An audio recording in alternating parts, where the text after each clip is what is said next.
দোকান থেকে পরিশ্রুত পানীয় জলের বোতল কিনে জল পান করার পর অসুস্থ এক যুবক।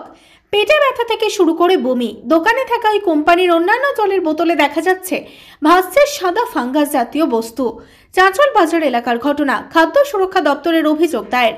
নয়াটলা এলাকার বাসিন্দা সাদ্দাম হোসেন, বয়স 32। এদিন তিনি সকালে বাজারে আসেন বাজার করার জন্য।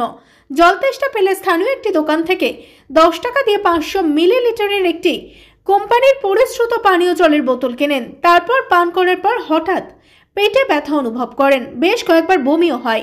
চাঁচল সুপার স্পেশালিটি হাসপাতালে গিয়ে প্রাথমিক চিকিৎসা করান। তারপর সেই দোকানে গিয়ে ওই একই কোম্পানির আরেকটি জলের বোতল নিয়ে দেখতে পান ভেতরে সাদা জাতীয় ফাঙ্গাসের মতন কিছু ভাসছে। এদিকে জানা গেছে এই কোম্পানি জল এলাকা জুড়ে রমরমিয়ে ব্যবসা করছে। খাদ্য সুরক্ষা দপ্তরের ভূমিকা নিয়ে উঠছে একাধিক প্রশ্ন। খাদ্য সুরক্ষা দপ্তরের নজরদারির অভাবে এইভাবে ব্যাঙের ছাতার মতো একাধিক অবৈধ জলের কারখানা তৈরি হয়েছে চাঁচল মহকুমা জুড়ে। ব্যাপার হলো, আমি আজকে একটা দোকানে খেতে যাই প্রথমে, হ্যাঁ, সেখানে খাওয়া দাওয়া করি। তারপরেই আমি এটা ওকে বলি যে এটা আমাকে জল দাও। সেখানে জল দিতে গেলে জলটাকে আমি প্রায় অর্ধেকটারও একটু বেশি জল খেয়ে নিয়েছি। তারপরেই হঠাৎ করে আমার নজরে আসে যে জলটার মধ্যে কিছু একটা আছে। তারপরে দেখি, দোকানদারকে বলি যে এরকম এরকম ব্যাপার, তুমি জল কার কাছ থেকে নিয়েছো? তখন বললো যে, আমি তারপরে একটা বললাম যে তাহলে একটা সিল প্যাক, তাহলে জল বের করে দাও। সিল প্যাকে যখন জল দেখি তখনও দেখি যে ওখানে অনেক ফাঙ্গাস ভাসছে। হ্যাঁ, আমি যেটা জল খেয়েছি, আমি ওটা জল খেয়ে নিয়েছি, আমি অনেক অসুস্থ হয়ে পড়েছি। শেষে আমি চাঁচল হসপিটালে ভর্তি ছিলাম। শেষে আমি মানে দুটো হাতে দুটো ইঞ্জেকশন দেওয়া হয়েছে, টিটি দেওয়া হয়েছে। আমি ওখান থেকে হয়ে এইমাত্র আমি এসেছি। জলটা আমি অ্যাকচুয়ালি হচ্ছে চাঁচল বাজার থেকে এসে জল খেয়েছিলাম। তারপরে ওখান থেকে ওদের কাছ থেকে আমরা জানতে পারি যে চাঁচল যে স্টেডিয়াম আছে, হ্যাঁ, ব্রিজের কাছে, সেই যে দোকান ডিস্ট্রিবিউটার, ওই দোকান থেকেই নাকি জল যাচ্ছে ওখানে সব জায়গায়। জালিয়াতি চলছে, কোথাও একটা খারাপ জল মিশানো হচ্ছে। হ্যাঁ হ্যাঁ, অবশ্যই খারাপ জল তো অবশ্যই। মানুষকে নিয়ে খেলা হচ্ছে, জীবনকে নিয়ে খেলা হচ্ছে। জল, আমরা জানি যে জলের অপর নাম জীবন, কিন্তু জলকে নিয়েই খেলা হচ্ছে। কিন্তু এইভাবে যদি আমি চাই যে চাঁচল যে আমাদের যে প্রশাসন লেভেল যারা রয়েছেন, প্রশাসনরা রয়েছেন, তাদের কাছে আমি বিশেষভাবে অনুরোধ জানাচ্ছি যে এই ব্যাপারটা দেখুন, জীবন বাঁচান। মানুষ জলের উপরেই কিন্তু জীবনটা বেঁচে আছে মানুষের। আপনি তো ফুড সেফটি দপ্তরে দ্বারস্থ হলেন, মূলত তার ভূমিকা কি দেখছেন? হ্যাঁ, ফুড সেফটি অফিসার যে রয়েছেন তারা একদমই মানে কি বলবো, খুবই খারাপ ছিল।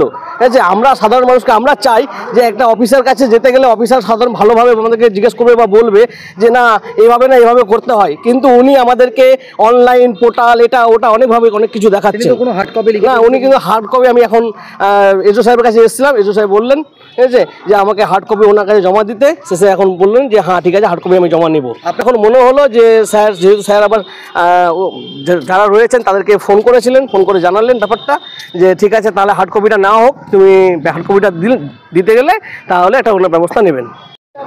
দেখুন, আমরা তো ম্যানুফ্যাকচারিং করি না। প্রথমত আমাদের মাসে 3-4 বার করে মাল ঢোকে, ঠিক আছে, বা অতগুলো পেটি খুলে দেখা সম্ভব না, কারণ আমাদের পেটি সেল হয়, খোলা মাল সেল হয় না।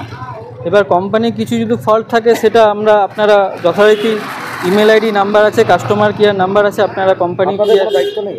আমাদের তো দায়িত্ব, আমরা তো জানিয়েছি কোম্পানিকে, কেন এই ধরনের বোতল বেরোচ্ছে? সেটা তো কোম্পানির কিছু মেশিনের কিছু ডিফল্ট থাকলে সেটা তো আমরা বলতে পারবো না। জল খেয়ে তো অসুস্থ হয়ে পড়ছে।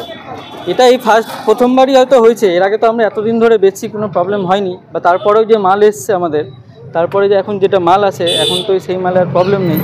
হয়তো জলটা কোথায় যাচ্ছে আপনার এখান থেকে? চাঁচল মার্কেটেই যায় আপনার মোটামুটি, তারপরে আশেপাশে যেগুলো এরিয়া আছে নিয়ে যায়। ওই আপনার অক্টোবর নভেম্বর মাসেই হয়তো একটা ব্যাচ নাম্বারের মাল, যেটাতে হয়তো ফল্ট ওদের কোম্পানির কিছু ম্যানুফ্যাকচারিংয়ের জন্য যেটা প্রবলেমটা হয়েছে, আমরা জানিয়েছিও। যেটি মাল ছিল আমাদের সেটা রিটার্ন পাঠানো হয়েছে, যা মাল স্টক ছিল ওরা নিয়েছে। আর বলেছেও যে মার্কেটে যদি থাকে, তো আমাদের পক্ষে তো সম্ভব না কোথায় কোন মাল গেছে না গেছে, কোথায় কী মানে কোন মালের কী প্রবলেম বেরিয়েছে, কত ব্যাচ নাম্বার দেখে তো আমরা দেয়নি মাল। বা আমাদের তো একদিনে সবগুলো মাল মাল কি আপনি বেচছেন আরও? না, এই মাল আছে কিন্তু নতুন মাল আছে আমাদের। ওই মাল সব যা আছে সব রিটার্ন নিয়ে চলে গেল। আপনার নাম?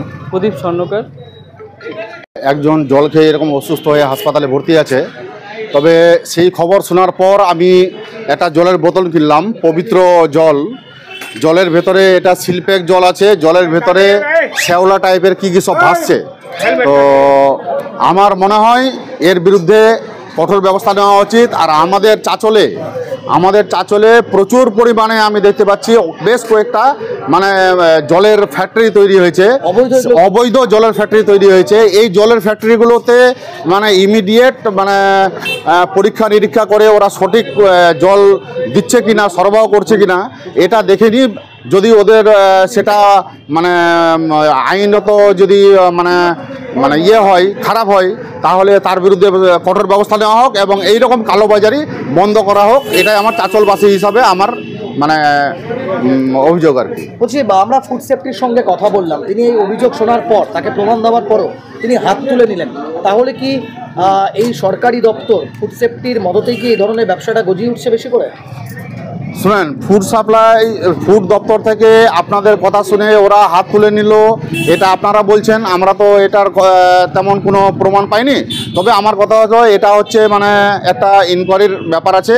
ইনকোয়ারি করে যদি জানা যায় যে হ্যাঁ এর সঙ্গে মানে কোনো আধিকারিক যুক্ত আছে বা আরও কেউ যুক্ত আছে, তাহলে ওর বিরুদ্ধে কঠোর ব্যবস্থা নেওয়া হোক। কারণ সাধারণ মানুষের জীবন নিয়ে তো ছেলে খেলা কেউ করতে পারে না। এই যে আপনি যে বোতলটা কিনলেন, জলটা খেতে পারবেন?